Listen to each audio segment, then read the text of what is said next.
Welcome to Lynn Cullen Live, talk radio without the static. Email your questions and comments to lynn@pghcitypaper.com. And now your host, Lynn Cullen.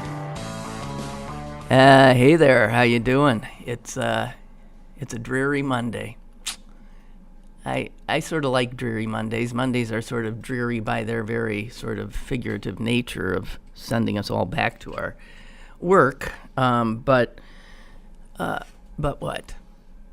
I don't know. Trying to wake up just like the rest of you. So, that's a placeholder. It's a placeholder. So, yesterday in the Pittsburgh Post-Gazette, there was a story on the front page that literally began with, I can't remember what the story was about, but literally began with the word so. Totally unnecessary. So. If you drop the so, the sentence, the lead sentence would have been perfectly, legitimately the lead sentence. But instead it said so this thing's big. I'm just saying. And I know a lot of you want me to shut up about it, but once something like this gets under me saddle, it drives me nuts. It's a lost cause, so I should shut up. All right. Stuff to talk about. None of it good. I want to know if you watched the CNN Anthony Bourdain Pittsburgh thing last night. A lot of people were very excited about it. I've never watched his show. Parts Unknown, I think is what it's called. And he goes to various international cities and talks to people there and eats. That seems to be what it is. He meets them in places and seems to be eating a lot. I thought it was talking more specifically about the restaurant scene, and that really wasn't what it was. But it was a tour of Pittsburgh, and I was sort of stunned by it because if you saw it, indulge me here, or if you didn't, indulge me. I thought that it would be, what we see all the time when people come and do a story about Pittsburgh. I thought, oh God, here we go. Up from the ashes of the steel industry coming down, the this, the that, and blah, blah, blah, and how wonderful we are, and how extraordinarily booming a place this is, how cool, the blah, blah, blah, blah, blah, blah, blah. And it wasn't that. Bourdain seemed to, in fact, spend much of the hour dealing with the have-nots in Pittsburgh, looking at challenges that the city has and has maybe come up a little short dealing with. And by virtue of who he spoke to in the course of this hour, you could see he was giving voice to people who are not the establishment here. Salahuddin is as close to establishment as one would get by virtue of his former position on the council, city council, and also his current position on the school board and his work throughout the community. But Salah's bit with him was talking about seeing his neighborhood and his home literally mowed down, destroyed in what was supposed to, I guess, be an improvement.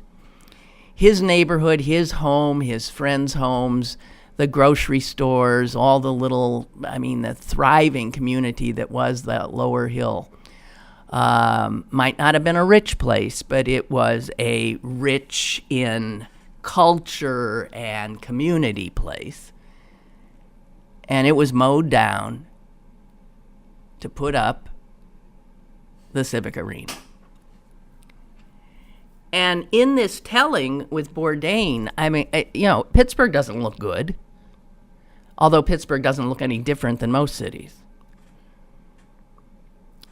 He ends up with filmmaker Tony Buba, a friend of mine, in a bar. I'm assuming they were in Braddock, where Tony lives, or was raised.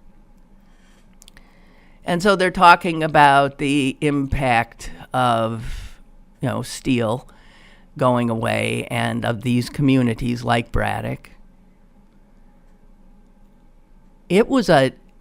I remember thinking as I was watching this, if Jeff Bezos is watching CNN right now for some reason, we just lost our bid for his H2 headquarters.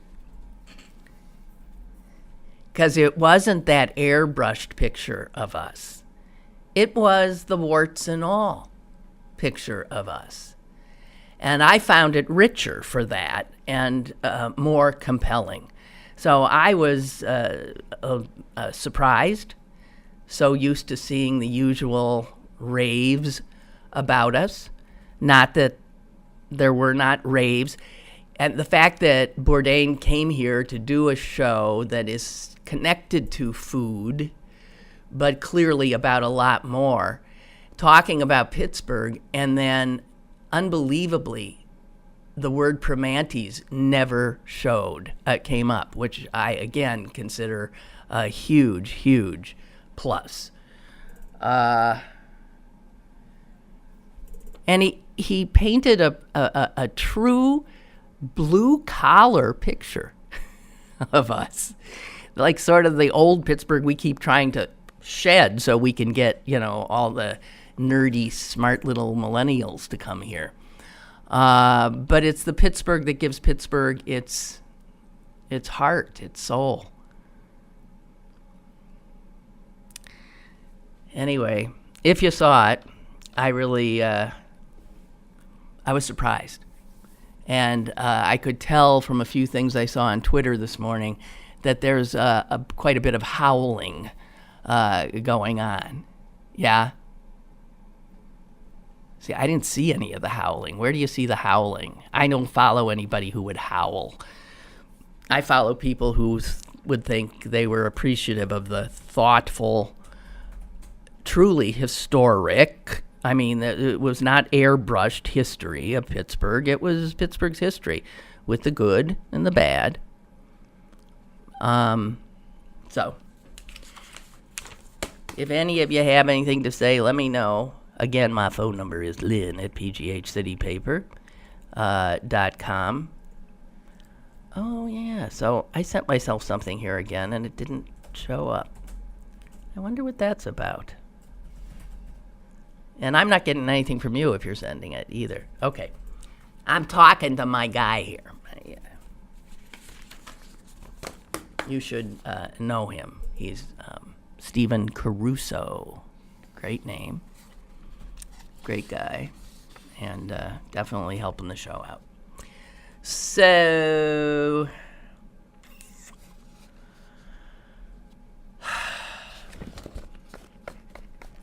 I don't even want to talk about it, Trump and the widow. But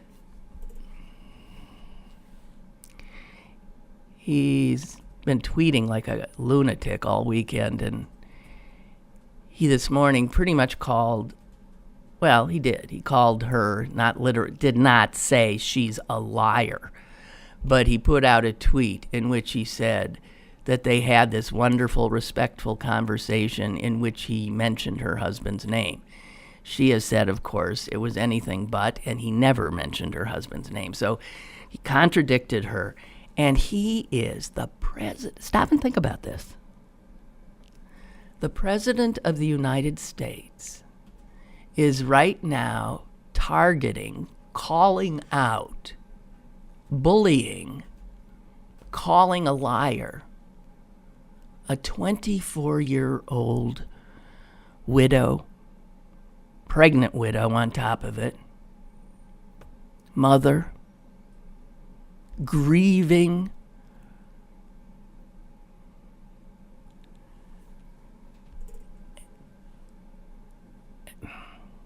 I do think that we are becoming and have become inured to this guy. And that's frightening. We're not even a year in. And there's no way we react or remark on his blatherings and his despicable behavior, comments, like we did initially. We were in shock initially, and now it's just what is. So where we used to want to march, we now sigh. And that's not good. So here are some tweets that are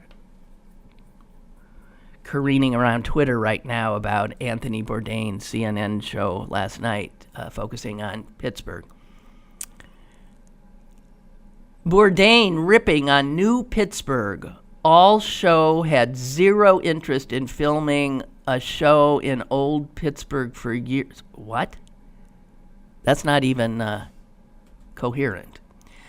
Here's another one. Dear world, please don't judge Pittsburgh based on what you saw in Parts Unknown. It's really thriving and really lovely.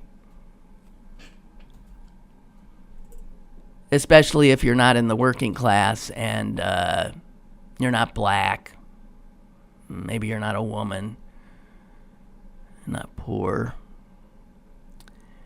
Vanessa says, Pittsburgh is not as depressing as Parts Unknown makes it seem. And Sean writes, so Pittsburgh is still sausages and dumpy bars? This Bourdain show is not the city I live in. Lazy storytelling. That's interesting because it brings up something that I have noticed over the years. And we're all guilty of it. And I guess it just would be human nature. But that is our own experience, right? Your experience informs your sense of what the world is like. Your experience is how you get your picture of Pittsburgh. If you live in one of its thriving communities, if you have a good job, if the people you know are doing well, of course, you would say something like, that is not the city I live in. But in fact, it is. He just zeroed in on places that you don't frequent. It's still the city. Your city is not necessarily somebody else's city, but they're all Pittsburgh. And I think we do this in general, always, how we respond to any changes, anything. I recall when I was starting to be a real critic of television, local television news, in which I worked. I recall when I started doing radio saying, I look at the local news at night and I don't recognize the city I live in.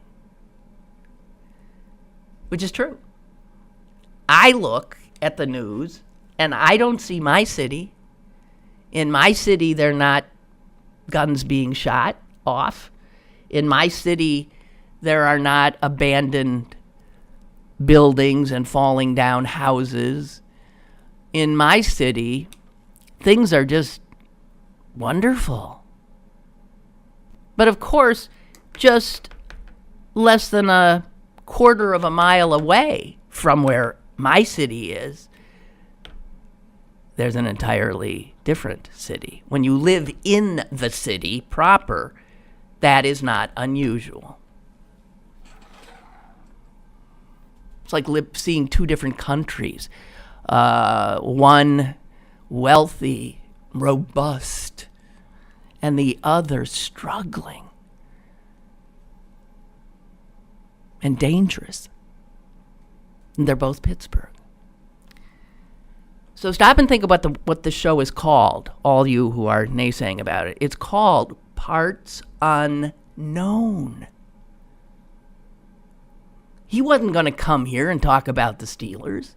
He wasn't going to come here and talk about what everybody else talks about. That is Parts Known. Right? That's not the name of the show. So the show digs around in the places that get overlooked. Hence its name, Parts Unknown.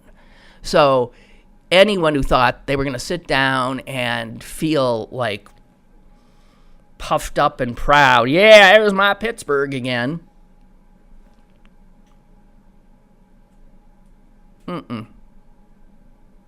This was a different look. This was a truer look.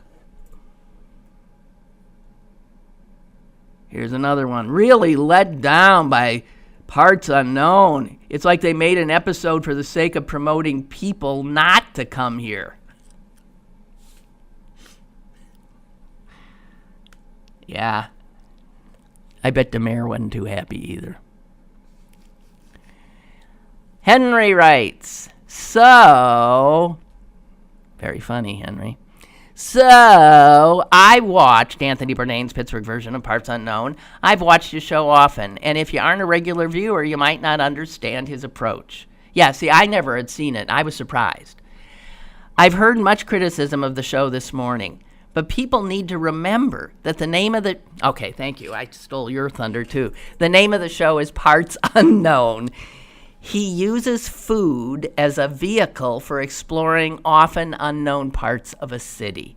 Who knew we had wrestling and a smash-em-up car derby? See, but the people, that's all like, those are like not progressive kind of endeavors. That is, that's like embarrassing small-town, blue-collarish kinds of stuff. Wrestling? People driving cars and crashing into each other. But that's Pittsburgh, too. Who knew? You feel like an elite much? You feel like you're living in a bubble? That's why Bourdain goes in and says, hey, check this out. Parts Unknown. Henry writes, I would think smart people at Amazon would look at that show and be swayed to choose Pittsburgh, not eliminate it. Why? Because it's authentic. Because here is reality. Did you happen to see the video we sent them about us? Oh, my God. Oh, my God. I mean, I know most Pittsburghers watch that, and they practically, have an orgasm. It is like, oh, yeah, oh, we are so incredible. Look at us, black and white together. Oh, look at us. Really. It's the fairy tale.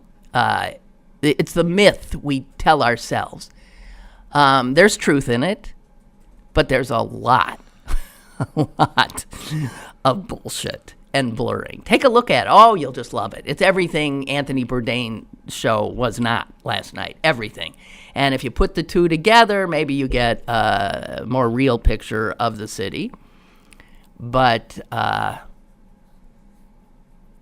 when we engage in boosterism, we're often flitting around truth, passing off myth as truth. I don't know why people are so reluctant. Here's another one. This is a guy who's just watched the show last night. Well, that wasn't what I expected.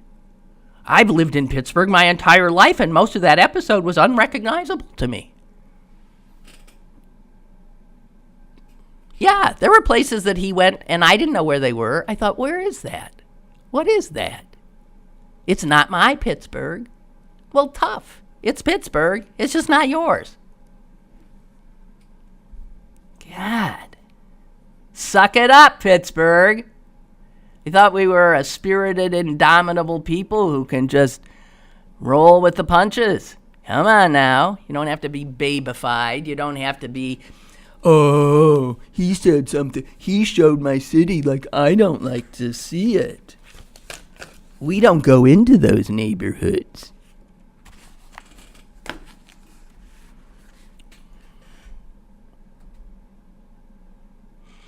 Okay.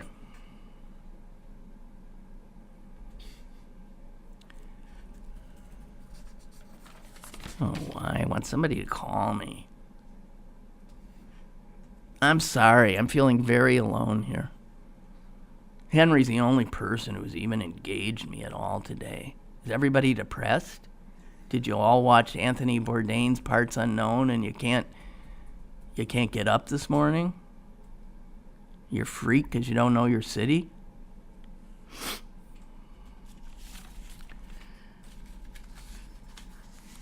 So here's the thing I don't understand. I said so again, I know it. But back to more important stuff. The grieving young pregnant widow that our president is now bullying said this morning in an interview with George Stephanopoulos that the thing, I guess, that's really upsetting her the most is she has not been allowed to see his body. And she wants to see his body. Now, personally, I have a feeling that probably his body is something no one would want to see, but she does. And I don't even understand. They won't let me see his body. I don't understand how that's even possible. Do you mean the military, even after his death, has control over him and his body? It would seem once he's dead, you give what's left of him back to his family, to the people who loved him and who he loved. So how could you not, if she insisted? Well, of course, she doesn't know about things like white privilege. She doesn't know that maybe you could stand up to whoever's telling her you can't by saying, you can't keep me from seeing my husband's body. Because she's young, she's a woman, and she's black.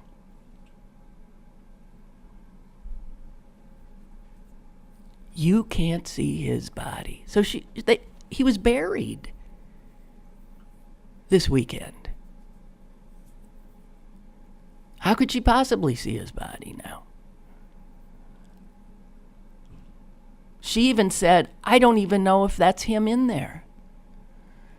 I mean, that's grief probably more than anything else, but I'm freaked out by that. If she wanted to see his body, who could say to her you can't?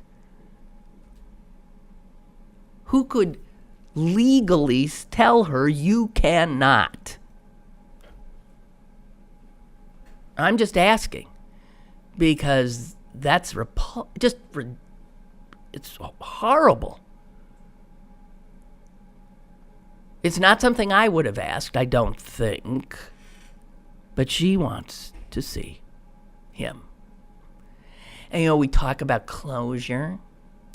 For her, this might be required if she's going to be able to accept that he's dead. The fact that she was not allowed to see his body is playing in her head, so that she's wondering, is anybody in there? Is it him? Who did I just bury? It's mind-blowing to me.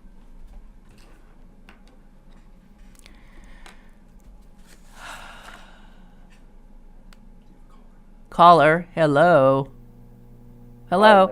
Hi. How you doing? Fine. Nobody. I mean, you gotta respect the soldiers that died, but I'm sorry. I cannot be convinced that this has to be the way it is. Talking to my friends and relatives, a lot of them in the military say we're involved in stuff that we don't even have to be involved in. I just can't get past that. I mean, I think you should honor him, and I think, they shouldn't. Trump doesn't know what the hell. He doesn't care about him. He uses them as a political tool, is all he does. He could care less about the military. If he did, why didn't he sign up when he was drafted? I mean, he's a joke. But I don't care what they say. We are involved in stuff that we don't need to be involved in, and the country's going to hell, and we're not putting the money back into the country. I'm not going to be convinced of it. I know there's people called in and said that this should have been there. It's all in the counterterrorism. My God, you could say that anywhere. I just can't believe it, and I won't. Okay. I don't know how you feel about it. Well, I don't know. I don't have any information. All this stuff is going. People I talk to, they say bullshit. Bullshit, bullshit, bullshit. It's all okay. It is. And I don't know. All right. Well, that makes a few of us. We don't know. That's the thing. Yeah. Thanks. I mean, these are people who've been in there and involved in it. And well, the fact is that foreign policy wonks like Senator Lindsey Graham and others have said today that they were unaware that there were 1,000 American troops in Niger. They didn't know it. So if our Congress, which is supposed to have oversight, I thought, the way our system works, didn't know, no wonder we don't know anything. Hey, goodbye. Thank you. Yeah, well, they keep us in the dark and tell us they're protecting us.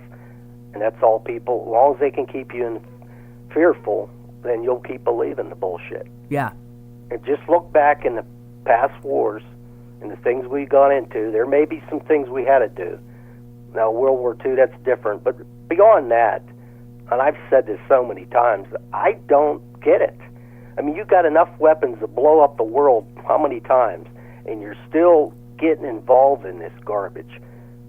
That we've probably armed these people, and now we're fighting against them. It's just amazing that and the people just keep buying into the same story. Sometime I hope we get a president, and somebody has some balls, and tell them, show me the results. 16 years in Afghanistan. Show me what you've accomplished. I mean, after a while you say, and just like that Colonel Wilkinson, I think his name is, he was saying the other day, he told the GIs, I got a message for you. Prepare to fight for another 16 years. And he's right, because as long as we keep doing war after war after war, and it's just small stuff, yeah, well, Iraq was bigger, but I'm just saying, if we keep doing it, it just keeps that military machine going. And people don't believe it. And I'm telling you, I believe in all my heart that it's not right. It's not right. Maybe because I know Vietnam. I've seen, I grew up with that too. I'm not as old as you are. I'm 60, but I mean, I do remember Vietnam, and it was wrong. And after the wars after Iraq and all that, you know what I mean? Maybe that's why I feel that way. I don't know. I know. I hear you. Thank you for the call. Thank you for the call, Joe. Thank you. All righty. Have a good day. You too. Bye. Thank you. And I do mean thank you for the call. Beth writes, back to Bourdain, in watching the show, and I've been a big fan of his for years, it left me with these thoughts. That Pittsburgh is a town with racial issues. That is true. Would anybody care to deny that? When Bourdain asked the young chefs, who works in your kitchens, and they responded, white guys. And the look of shock on his face, like he just entered Mississippi in the 60s. Another point, Pittsburgh's a town with issues with women. When he spoke with the owner and chef at Spoon, saying how she is overlooked by vendors, that she is the chef. They come in looking for the chef and they can't get it through their heads that she is the chef. No, we're a very backward city in these respects. These are huge respects. Race, gender. We're still living in the 50s here. She said the show showed that the cultural class that will be hitting the city between the 20-somethings who are making six-figure clash, I think. The 20-somethings who are making six figures and those who have lived here forever making lower wages. When the chef of Dinette was torn between being a good community partner and the blending between her clientele and the neighborhood versus the response from the chef of Cure, who I found very Trumpian in his response. Good God, that's right. The chef at Cure and his wife, was that his wife? The two of them? I've never been to their restaurant, and I assure you after watching that, I never will. What a repulsive character. I wish I could remember why I'm having that strong reaction, but I don't. Oh, just awful people. Although he told the truth in that the wife was saying things like, oh, we built here to bring this community back, Lawrenceville, and blah, blah, blah, blah, blah, blah, blah, yeah. And he said, built here because I saw an opportunity to make money. Well, that's the truth. And I did appreciate that truth from him. But she was feeding us a line of bullshit. Anyway, very off-putting. We have a call? Hey, caller. Yes. Hey. Hi. Hey, Lynn. It's Mike in D.C. Hi, Mike. I've been hesitant to call because I am a transplant from D.C. and don't want to say anything disparaging about my hometown. But if all you've ever known is Pittsburgh, you don't know what you're missing. That's true. You think that it's wonderful because you've never been someplace where being black is like being short or being gay is like being tall. It's absolutely no difference here in D.C. and Virginia, Maryland area. No difference whatsoever. I would never say this is my black friend or even think of a friend as black. When I lived in Pittsburgh, I was the gay guy no matter where I went. Now, I'm just the bald-headed Mike guy. And I love Pittsburgh. But when I come back, it's the same, pretty much, where I go anyway, is pretty much the same city where I left. And first of all, can I just take issue with the fact that, you just put a big area, Virginia and blah, blah, blah, and how, come on, there's plenty of people there who right. can't get their heads like around. a tri-state area, too, that encompasses inside the Beltway. Well, yeah. You can, not just D.C. proper, so not just Pittsburgh proper, but all the surrounding areas are pretty much the same in that being black, being gay, being a woman is just not unique. Mm-hmm. And in Pittsburgh, it is kind of unique to have a female chef, or it is kind of unique to have an out gay guy. It was at least when I lived there. Okay, but that's not true anymore, I don't think. Although the female chef was saying it is true. So what do I know? I'm not a female chef. I think the gay community is much more integrated now than it ever was into the social fabric of the city. I really do. So it's hard for blacks Pittsburghers not to make so a much. Comparison if they've if they've never been anywhere. And it's hard for Pittsburghers to make a comparison if they've never lived anywhere else. Right. True. Absolutely true. And that's true of. And it's hard also to. You go. I'm sorry. It's also true of any American who's never left the country. And, who then says, we're the best, we got this and that, and nobody else feels sorry for anybody who lives in any other country. And then you go to some other countries, and you're blown away by how wonderful they are and how much better things are in a lot of ways. Transportation, education, blah, blah, blah, blah, blah. Yeah. You got to get out. So people who have never been out of Pittsburgh, they don't know. People who've never been out of the country, they don't know. I mean, you could know. Better yet, never out of Norwin or never out of Monroeville. There are people that live in Monroeville who wouldn't go to the city if there was a gun to their head. So there are people in Pittsburgh who only stay in their little community and never venture out. Would never go to any of the restaurants that were on that show, though I didn't watch it last night. Okay. Oh, God. Well, I'm sorry if I'm making sweeping generalizations, but, it's just from my view of someone who moved. Okay. Thank you for that. Sure. Appreciate it. Bye. Goodbye. Bye. And back to Beth's email. These are her senses from it. She said, I was happy to see the Squirrel Hill Cafe and Tony Booba and no Primantis, right? Those are all good things.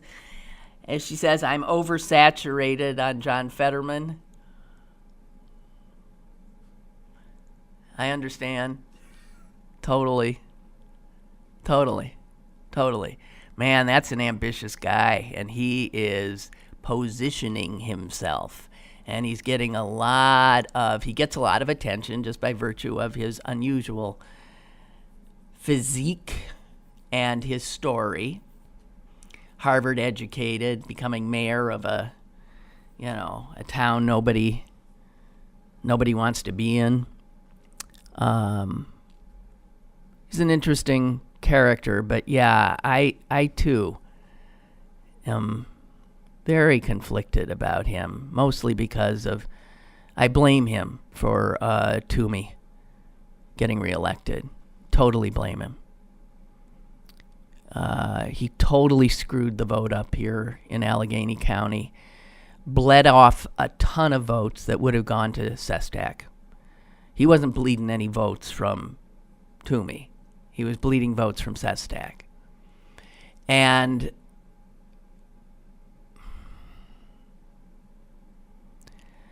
I've heard, do not know that it's true, that it was, in fact, the establishment Democrats in the party that said to him, why don't you jump into this, knowing full well that he'd hurt Sestak. They hate Sestak, hate him, because he mucked up their efforts to have Arlen Specter run as a Democrat. You got to know your history. The animus toward Joe Sestak was extraordinary. I mean, visceral. I even talked, I mentioned him to Peduto, I mentioned him to Fitzgerald, and just the sound of his name makes them turn colors. So I've been told that Fetterman is waiting for the congressional seat, currently held by, I'm taking time because I am Doyle. No. Who's my congressman? Jesus Christ.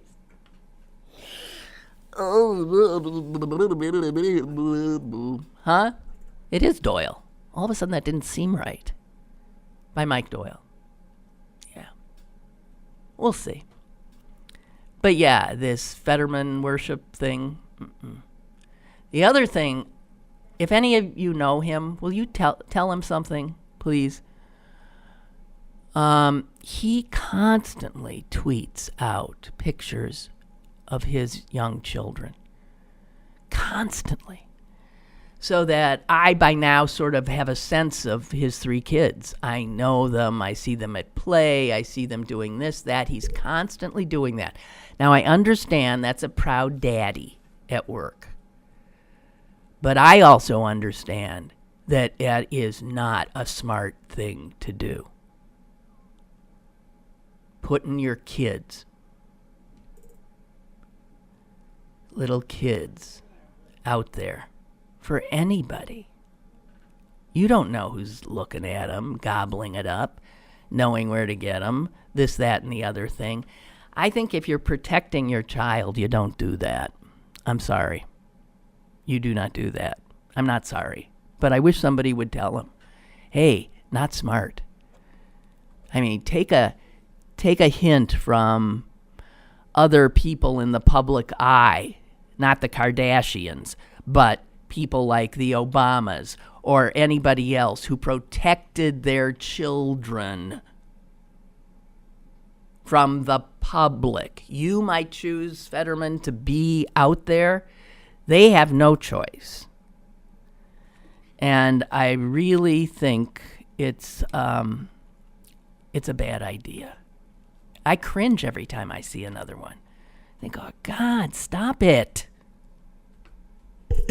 Stop it.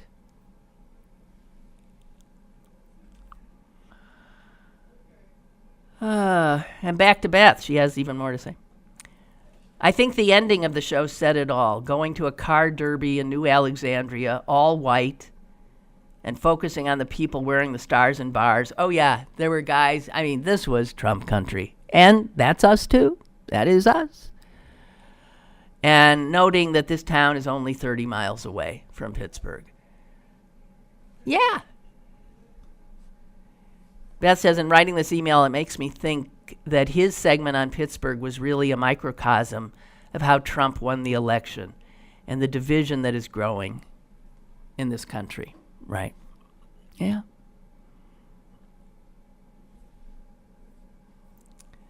I would agree with that. Brooke writes, you have to pay attention, but there was a lovely photo of downtown Pittsburgh on the show. Well, Pittsburgh looks great, always. I saw people in Pirate, Steeler, and Penguins gear. He gave us a lovely peek inside an old Italian neighborhood that was in Bloomfield. Although I felt the sausage and meatballs on the ground was a bit much. Oh, I thought that was funny. So he's with all these old Italian guys in somewhere in Bloomfield, and they got tons of food going outside. And then a huge storm comes up and literally blows tables over, chairs over. And so there's all this food lying on the ground. And some person is like scraping it up, and I'm thinking, you're not thinking that's what I was thinking. You're not thinking of eating that, are you? And just as I'm thinking that, you hear some old guy say, it's still good, it's still good. Which is probably true, actually. So for all the viewers who are surprised he covered Braddock, when you're at Kennywood looking across the river, that's Braddock. So, Brooke, you think people at Kennywood, when they look across the river, don't know that's Braddock? I suppose you're right. People don't know anything anymore. Oh, my God. Including me. I don't know nothing.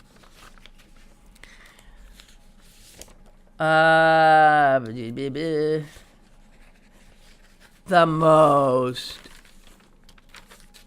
unbelievable story is this story out of Colorado. Did you see the Cub Scout story?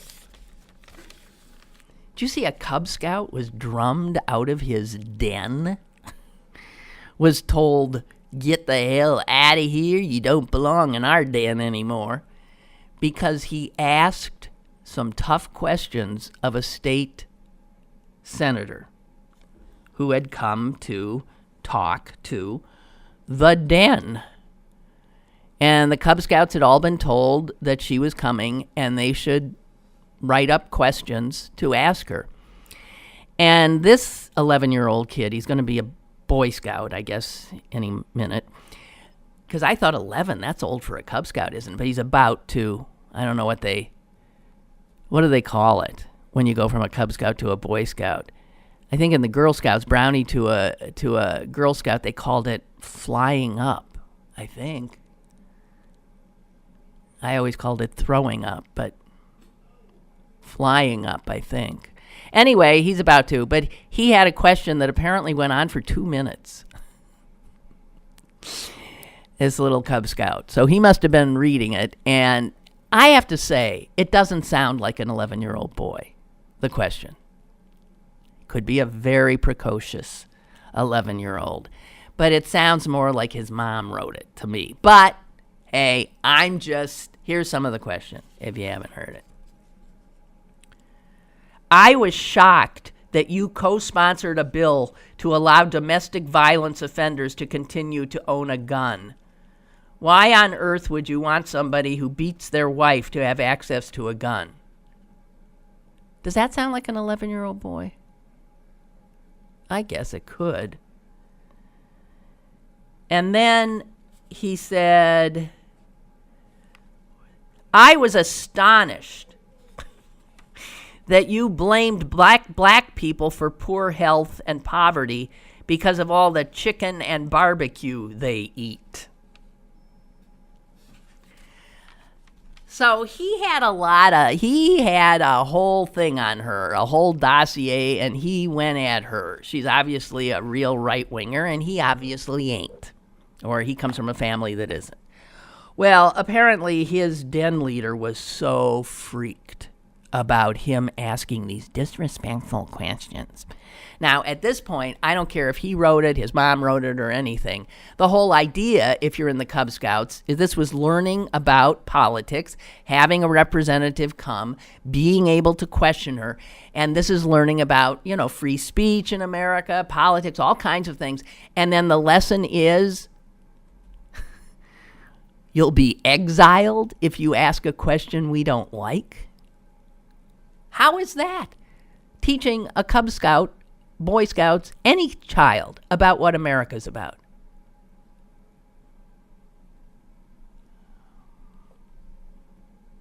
He was drummed out.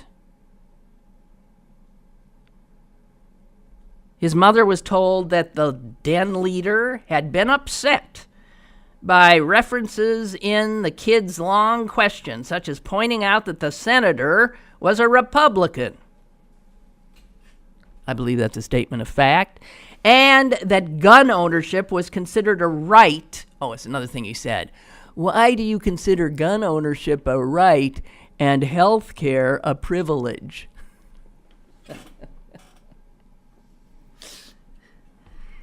And apparently the woman was stunned. Well, tough shit, right? Anyway, unbelievable. This is what it is. The kid was, he's gotten into another den. So he's still in the Scouts. Although I don't know why. And he was asked by a local television reporter how he felt about the whole situation. And again, he responded to me unlike an 11-year-old would speak, but he said this to the reporter. So this kid must be a sort of precocious and very verbal kid. He said, when asked, how are you doing? And he said, I am really heartbroken. I mean, wouldn't a kid say, like, I'm sad? I am really heartbroken. Who knows? I don't know, but this shows how skeptical I've become.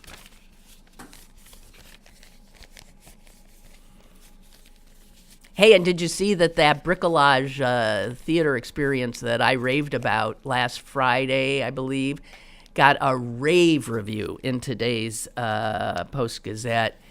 And I'm just saying, it plays through much of November. And if you're able, if you're open-minded and willing to lose control, literally give yourself over to an experience, go for it. There are some physical trials, I guess. If you can't walk, you can't do it. If you can't navigate some stairs, you can't do it. But I can't get it out of my head. So, again, it was something. Louise writes about Fetterman, the sound of his name makes my blood boil for the same reasons. The same reasons I stated.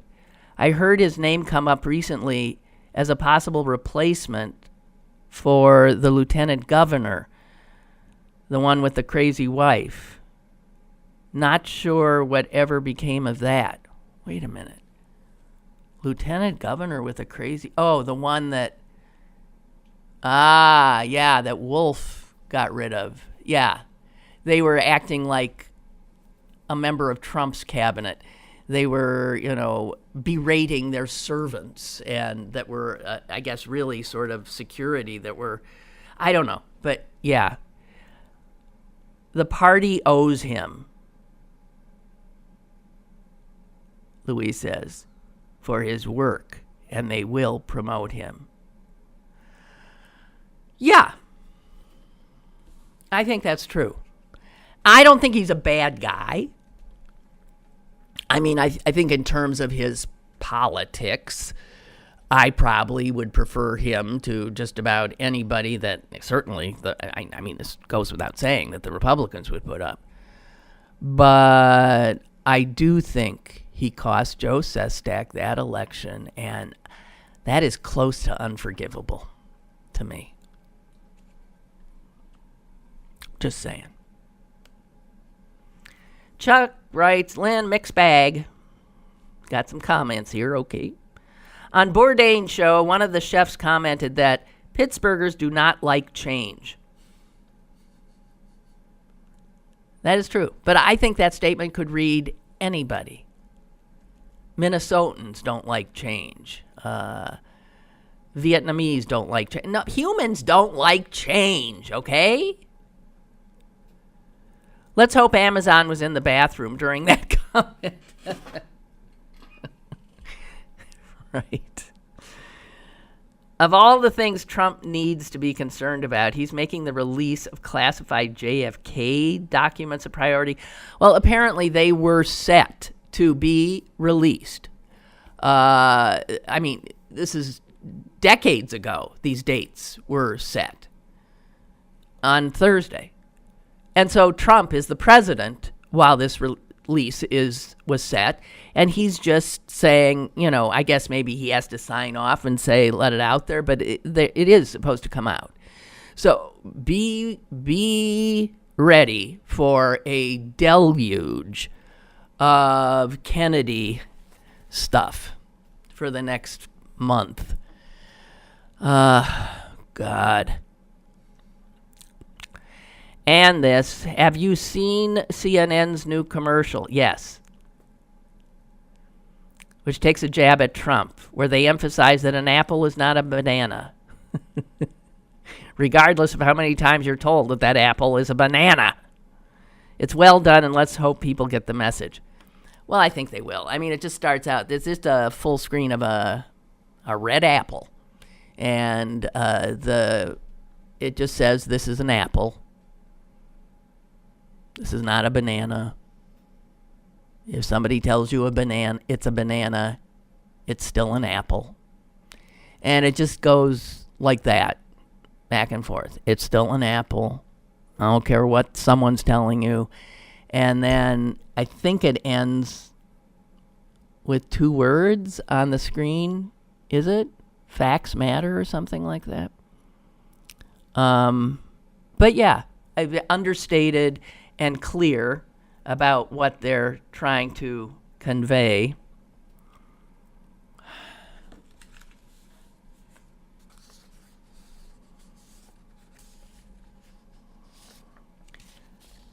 There's a election coming up any second. In a week. Is it in a week? Primary? November? It's not a primary. That's a general. It's one of those ones that Democrats don't vote in because they don't think it's important. And it's judges here and all this kind of stuff. But, I have 2 calls? No. I have 2 minutes. No, it's in 2 weeks. What? It's November 2nd? It's 2-2? It's in 2 weeks. It's in 2 weeks. Thank you. We have great communication here between us. Virginia's electing a governor. Now, Virginia went for Hillary Clinton in the last election. But do you know what? It looks like the Republican might win. And I'll tell you what that shows you. It shows you that the Democratic Party is as moribund and clueless an organization as exists. They put up candidates that, like Katie McGinty, instead of Joe Sestak. Katie. And so Katie loses to Toomey. Joe Sestak would not have. And they put up another milquetoasty, white bread, totally, not an ounce of charisma. No, it's sort of like Hillary's vice presidential choice, Kane. I mean, where do you get these people?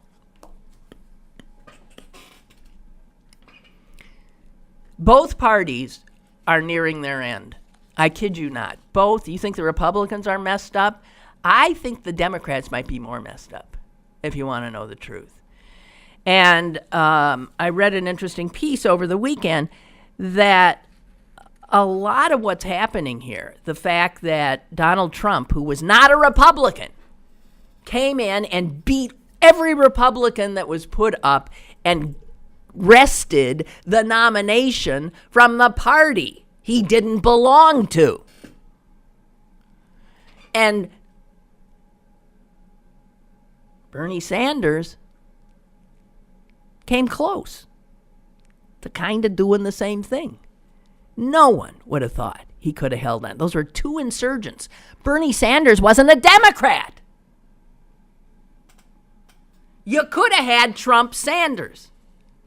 Neither of them members of the party they're running, whose banner they're running under. Both situations bespeak parties that are absolutely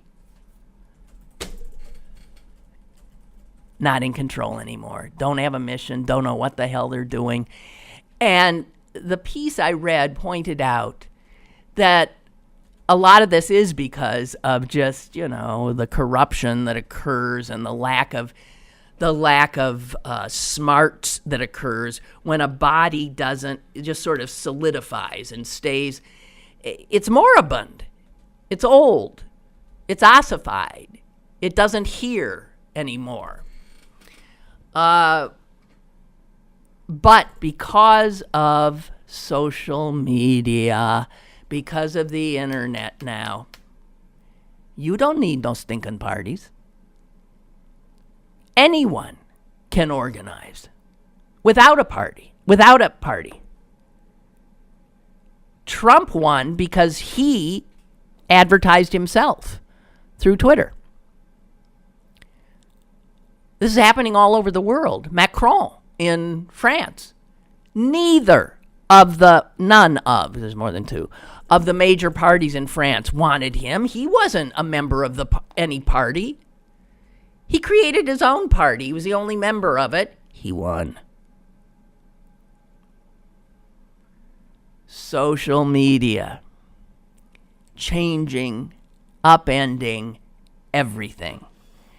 So, major parties, according to this, the metaphor, have been able to act, the parties have been able to act like the two big anchor stores on, let's say, the Monroeville Mall, right? So on one side, you got the Republicans, and on the other side, you got the Democrats, and they put out their wares, and they're the only big show in town. And he said, just like Amazon is killing retail all over the place, the internet technology is killing malls, the anchor stores, the party, all going down because they're not necessary anymore. Because buyers, customers, people who might be listening to the Republicans or the Democrats do not need the parties to give them information. They seek out what they want on the internet, Facebook, Twitter. Voters no longer need the political party to screen their candidates and vet their ideas. They prefer to find their own.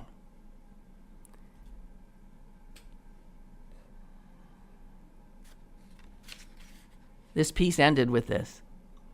Whether the future belongs to independent candidates connecting with voters outside the parties or to Trump-like hostile takeovers of nominations, it'll probably be a combination. The future is dim for the major parties as we have known them. But like all things, we may miss them when they're gone. I think there's a lot of truth in that. I know I'm running over. Let me just quickly say hi to Kat Emmerich and be free. That's all. They posted on my YouTube page. Hi, Kat. Hi, B. I know Be Free. I don't know Kat. And this, Bernie announcing he's running for the Senate again as an independent. Yeah, he's not a Democrat. And yet he has riven the Democratic Party. That's why I am not the Bernie bro that a lot of you guys are. I am not, because I don't know what he's offering exactly. He offers the same speech over and over. I don't know that he's got much to offer other than he really wants us to be a socialist country. Well, that ain't going to happen. Okay? It ain't going to happen. If you want to lose, get behind that idea. Because again, we're all in our bubbles. And you got to get out there in the country. And this go further left, go further right, I don't think so. If anyone wants to get scared Americans next time around, I say stay in the middle. That's where Americans really are, especially with all this division. Anyone who wants to win needs to try to unite us, and you can't unite standing on the edge. You can't. You just fucking can't. So all you ideologues, is it ideologues? I always say ideologues because it sounds more like idiot. Because I do think that anytime you let your ideology, what you want, your aspiration, get in the way of the practicalities of how you win, I don't know. And I might be wrong. Hey, guys, thanks a lot. Appreciate it. Blah, blah, blah. And I'll be back tomorrow, and maybe Susan will be, too, and we'll see if we can get it up and working. Steven is absolutely gung-ho, but then he thought the Yankees would win. Bye. Lynn Cullen Live, Monday through Friday from 10 a.m. to 11 a.m. and archived at pghcitypaper.com. The opinions expressed on Lynn Cullen Live are those of the host and do not necessarily reflect the viewpoints of Pittsburgh City Paper or its advertisers.